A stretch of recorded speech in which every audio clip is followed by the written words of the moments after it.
Now this year, of course, South Africa marked the 20th anniversary of our democratic transition.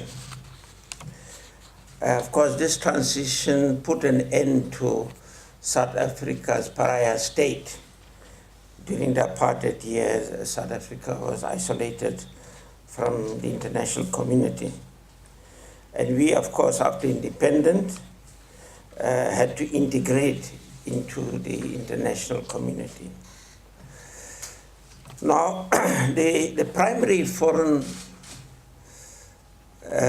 policy priorities since 1994 was to accelerate our reintegration into the international community and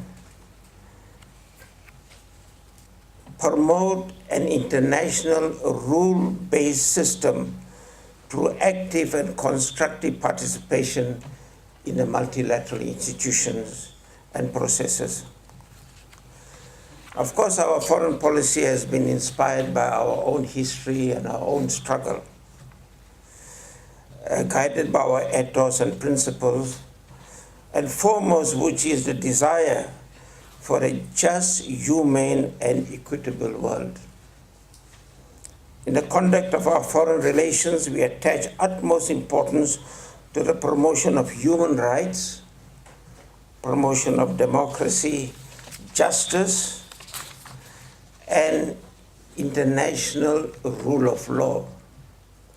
This principle necessarily places multilateral institutions, especially the United Nations, at the center of our foreign policy activities.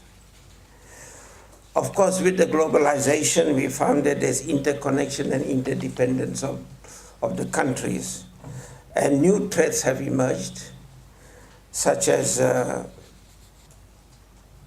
pandemic disease and food security, threats like climate change, in which common problems can no longer be solved without collective efforts by members of the international system acting together through multilateral institutions.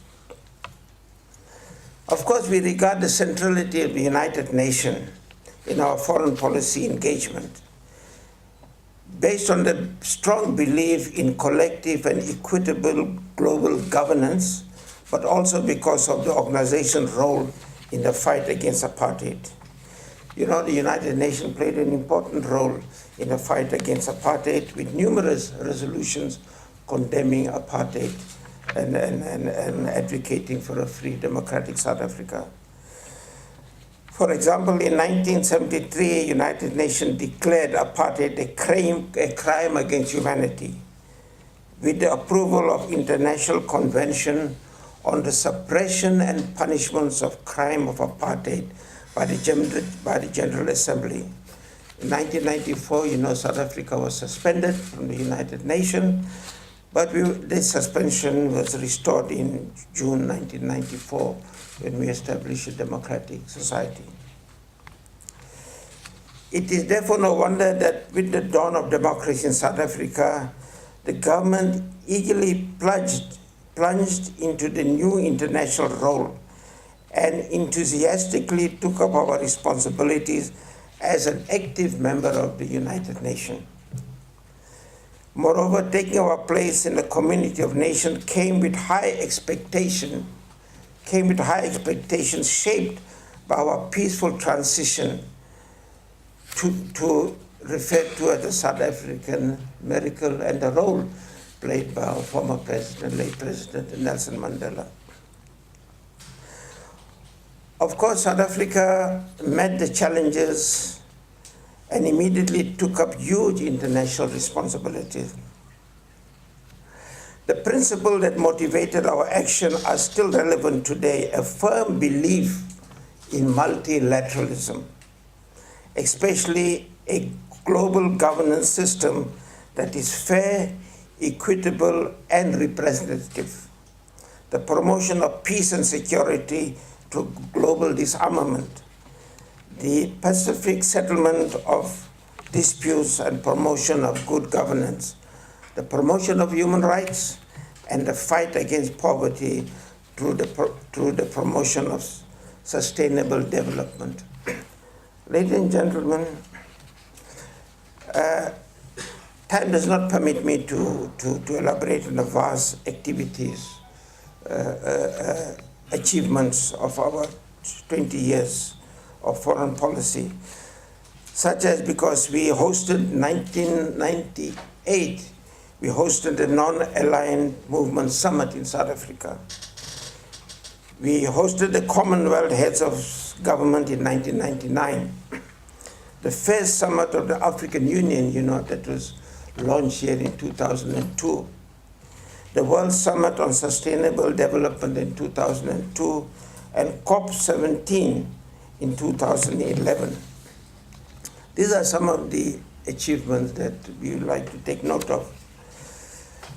First of all, our international role in the continued fight against racism as an international scourge, culminating in 2001 with the hosting of the World Conference Against Racism, Racial Discrimination, Xenophobia, and Related Intolerance.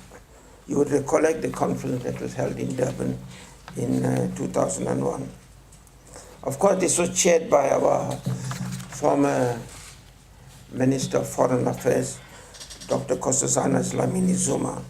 And the delegates adopted what was called the Durban Declaration and Plan of Action, which reasserted the principle of equality and non-discrimination as a core human rights, with the aim of transforming victims of discrimination into right holders and state into duty bearers.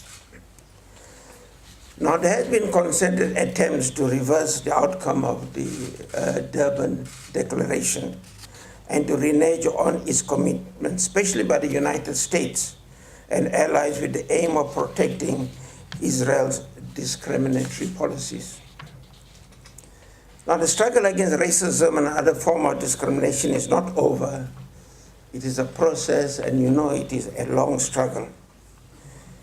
Inspired by those who paid the ultimate price, we do advocate, and we will remain strong on the promotion of human rights. Today, South Africa is also serving its third term on the UN Human Rights Council. In addressing the high-level segment of the Council 2 weeks ago, Minister Maite Kona Mashabane, our Minister of International Relations, reiterated that we remain firmly committed to the mandate of the United Nations Human Rights Council. She further reiterated that South Africa, as one of the 47 members of the Council, will at all times be guided by, and I quote, a common desire and collective vision to constantly develop norms and standards for the promotion, protection, and fulfillment of human rights and fundamental freedoms, including respect for international humanitarian law. This will ensure that the Council guarantees, firstly, maximum protection, secondly, adequate remedies to all victims of human rights abuses and violation through a uniform regulatory framework, and thirdly, that there is no impunity for human rights violations.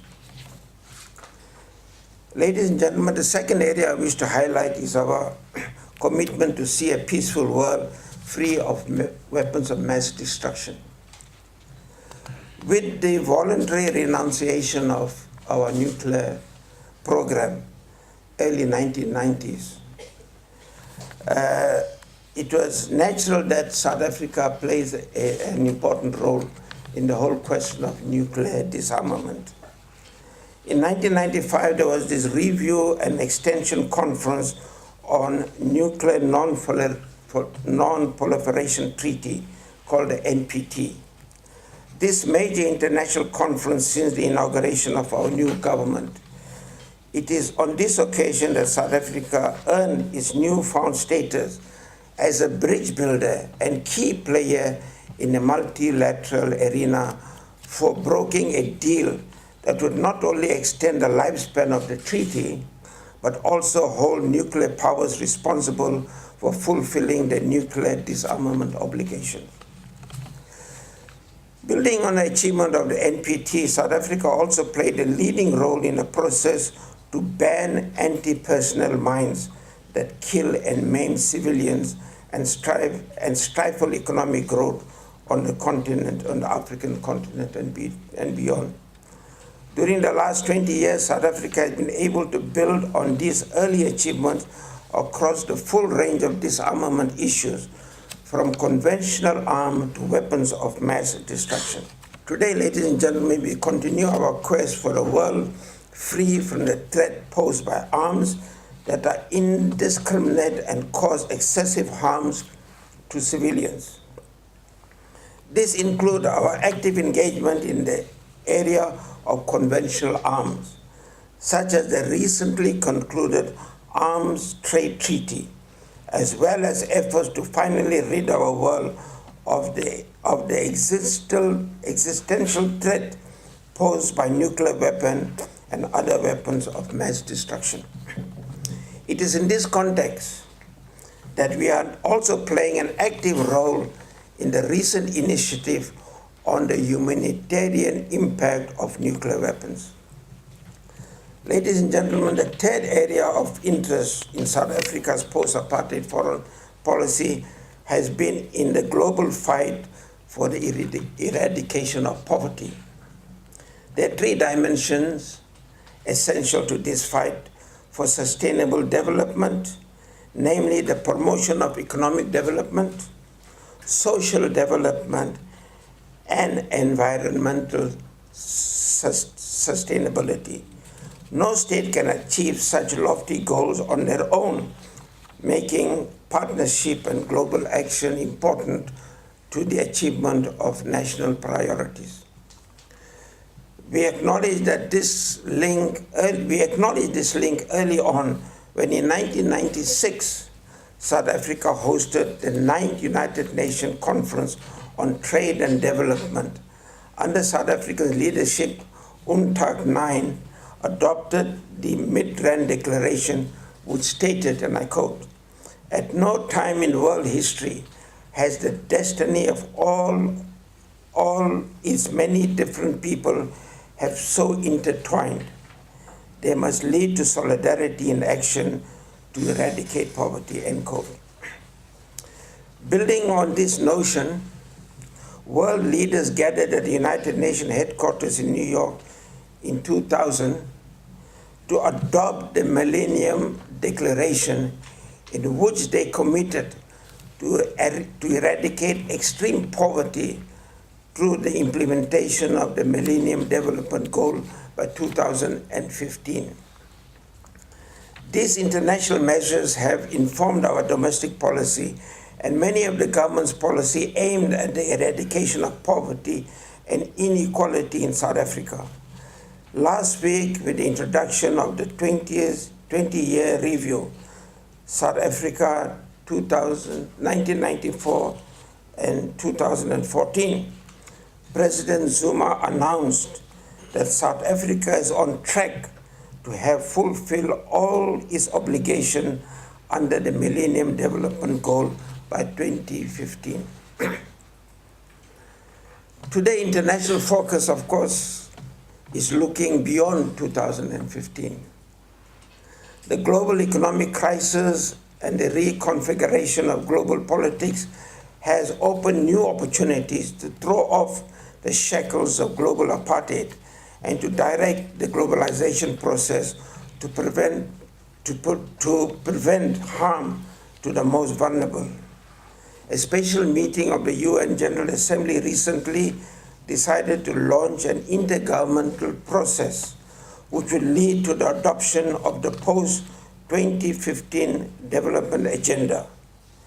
This would allow all member states, particularly developing countries that have most at stake, an opportunity to engage in the multilateral process to determine the global development agenda. For South Africa, the goal is to locate development appropriately to ensure that agreed targets and commitments are not renegotiated and able to ensure that the process forward is all-inclusive. You would know that the last meeting of the African Union, leaders of the African Union Summit have appointed 10 countries to look at how Africa is going to present and the 2015, post-2015 at the MDGs. Next area I wish to highlight is that of promotion of international peace and security.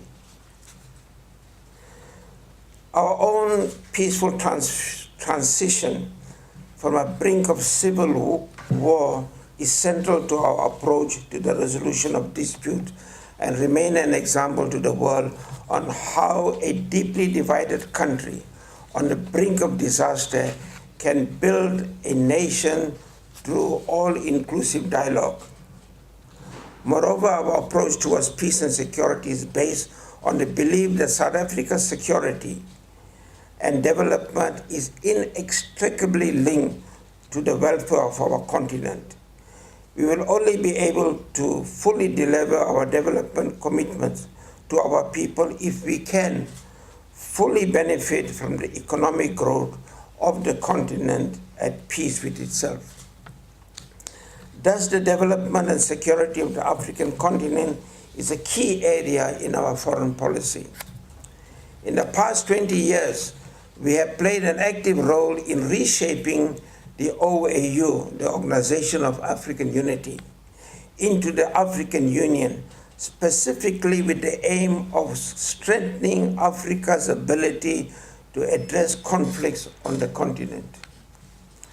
Since its inception in 2002 at the Durban Summit, the African Union has established and consolidated a comprehensive peace and security architecture. The architecture is based on a paradigm that recognizes preventive diplomacy as central to eradicating conflict on our continent. This mechanism that the African Union has put in place bear testimony to the determination of our continent to address peace and security challenges in a comprehensive manner. Building further on our commitment to international peace and security, specifically on the African continent, South Africa served 4 of the past 7 years on the United Nations Security Council. Throughout its 2 terms, South Africa prioritized the resolution of conflict and the attainment of peace and stability on the continent, while advocating a strengthened partnership between the United Nations and the African Union. South Africa also focused on defending the integrity of the United Nations Charter and the rule of law as the foundation for multilateral cooperation. The highlight of South Africa's most recent term on the Council was its presidency of the Council in January 2012, which had at its theme strengthening of the partnership between the United Nations and the African Union.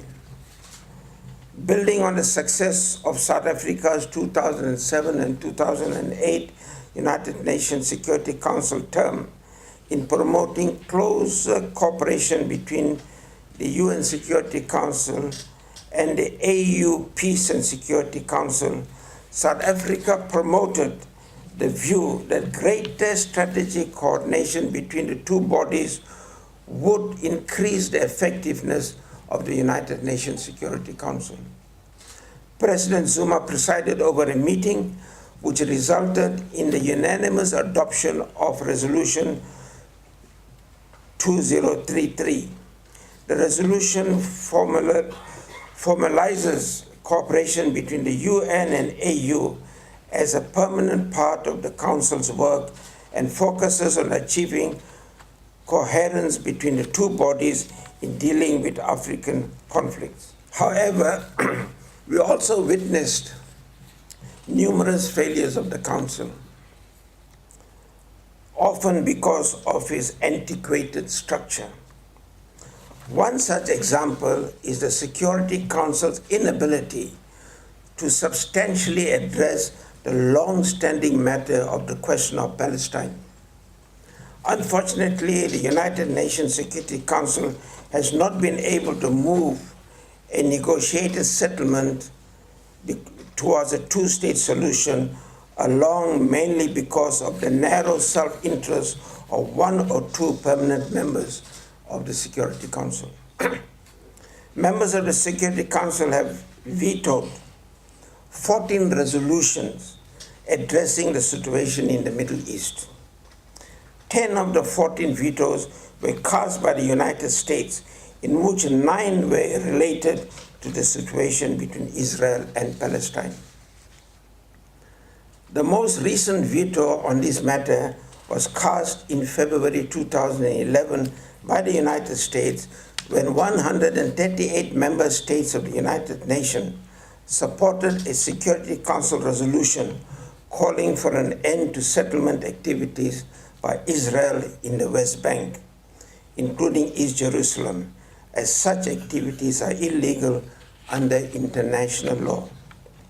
Another profound failure of the Council has been its inability to give concrete support to the efforts of the Joint Special Representative of the United Nations and the League of Arab States on Syria to bring the parties to move towards a negotiated solution.